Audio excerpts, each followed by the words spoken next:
Hello everyone and welcome back to this channel. मैं हूं आस्था दुबे, आप देख रहे हैं ट्रेड व्लॉग। और चलिए बिना किसी देरी से आज की बिजनेस और स्टार्टअप न्यूज शुरू करते हैं।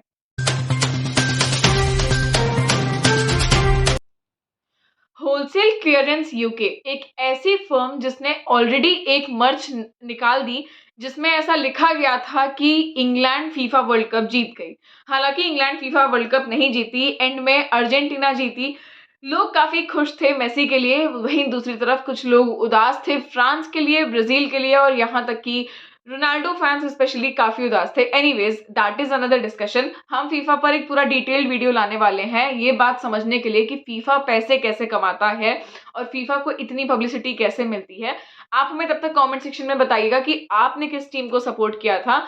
एनीवेज, जो ये कंपनी थी जिन्होंने ये मर्चेंडाइज निकाल दी, इंग्लैंड की कंपनी जिसपे पीछे लिखा है कि world champions, FIFA champions England, 18,000 items इन्होंने बना दिए थे। और अब ये लोगों से अर्ज कर रहे हैं कि भले इंग्लैंड हार गया, भले इंग्लैंड ने फाइनल भी नहीं खेला, लेकिन इंग्लैंड वासी जो हैं वो अपने लिए इंग्लैंड को ही विनर माने और ये मर्च खरीदें। आप हमें कमेंट सेक्शन में ये भी बताइएगा कि आपके हिसाब से ये कैसा आइडिया है। 17 दिसंबर तक सरकार ने डायरेक्ट टैक्स कितना कलेक्ट किया है ये डेटा निकला है और इसकी लागत 11,35,750 रुपए के आसपास है। लगभग इतनी है, 4-5 रुपए ऊपर नीचे है।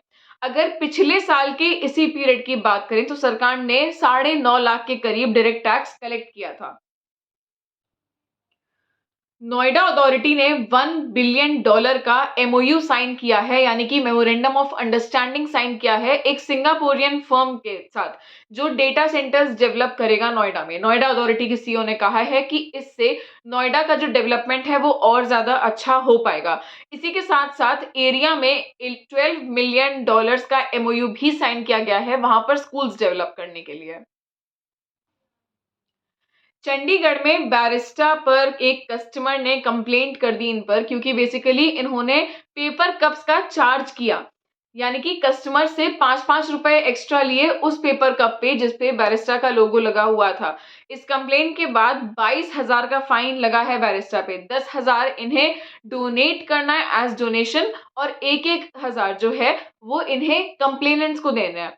तो यानी कि टोटल जो चार्ज इन पे लगा है वो 22,000 का है। 10-10 हजार अलग अलग जगह डोनेट करने हैं और एक हजार इन्हें कंप्लेनेंट्स को देने हैं। बेसिकली जो कंज्यूमर राइट्स हैं और जो लॉज हैं उसके हिसाब से कोई भी कंपनी आपसे पेपर बैग्स या पेपर कप्स या फिर पेपर स्ट्रॉज इनका चार्ज नहीं कर सकती, लेकिन स्पेशली अगर उससे उनकी मार्केटिंग हो रही हो, यानी कि अगर उस पर उनका लोगो हो या फिर उनका नाम लिखा हो। तो इसका जो एक लूपहोल इन बड़े बड़े एमएनसीज और फर्म्स ने निकाला था वो ये था कि ये पेपर बैग देने लगे थे जिस पर इनका लोगो नहीं होता था। सिर्फ एक पेपर बैग है तो उसे 7 रुपए एक्स्ट्रा का दे रहे हैं, 10 रुपए एक्स्ट्रा का दे रहे हैं। बैरिस्टा ये लूप होल शायद यूज करना भूल गया और उन्होंने उस पेपर कप के लिए चार्ज किया 5-5 रुपए इन कस्टमर से जिस पर इनका लोगो लगा हुआ था और इन्हें 22,000 का भुगतान करना पड़ा। चंडीगढ़ की ये न्यूज है। Byju's affiliated white heart junior ने एक याचिका दायर की थी दिल्ली हाई कोर्ट में, क्योंकि एक व्हाइट हार्ट सीनियर करके कंपनी आई है जिन्होंने इनके ही जैसा वाटर अपना मार्क जो ट्रेड मार्क है वो बनाया। व्हाइट हार्ट जूनियर का कहना था कि ये एक एडटेक स्टार्टअप है, काफी जाने माने एडटेक स्टार्टअप है।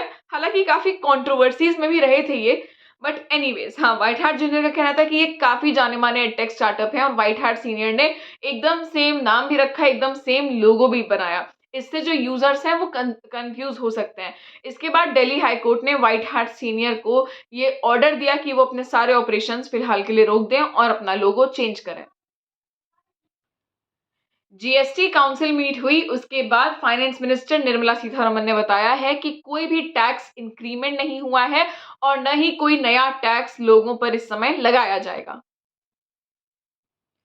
चाइल्ड राइट्स बॉडी एनसीपीसीआर ने बायजूस के सीईओ को समन किया है, क्योंकि ऐसा कहा गया है कि इन्होंने मैनिपुलेट किया है बच्चों को अपने कोर्सेज खरीदने में।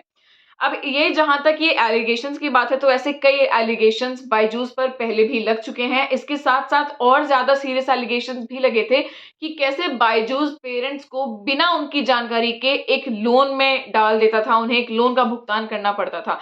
ऐसे कई इन पर आरोप लगे थे, लेकिन जो इनके सीईओ थे उन्होंने आरोपों को रफा-दफा कर दिया था। लेकिन अब इन मैल प्रैक्टिसेस का आरोप इन पर दोबारा लगा है और इस बार इन्हें समन भी किया गया है। Central consumer protection authority CCPA ने मीशो और फ्लिपकार्ट को नोटिसेस भेजे हैं क्योंकि इन दोनों साइट्स पर एसिड को बेचा जा रहा है। आपको बता दें कि एसिड की सेल खुले रूप से इलीगल है और इंडिया में खासकर, और यहाँ पर जब मीशो और फ्लिपकार्ट जैसे ऑनलाइन साइट्स या ऑनलाइन ऐप्स पर एसिड आराम से मिल रहा है तो उसका काफी गलत यूज हो सकता है।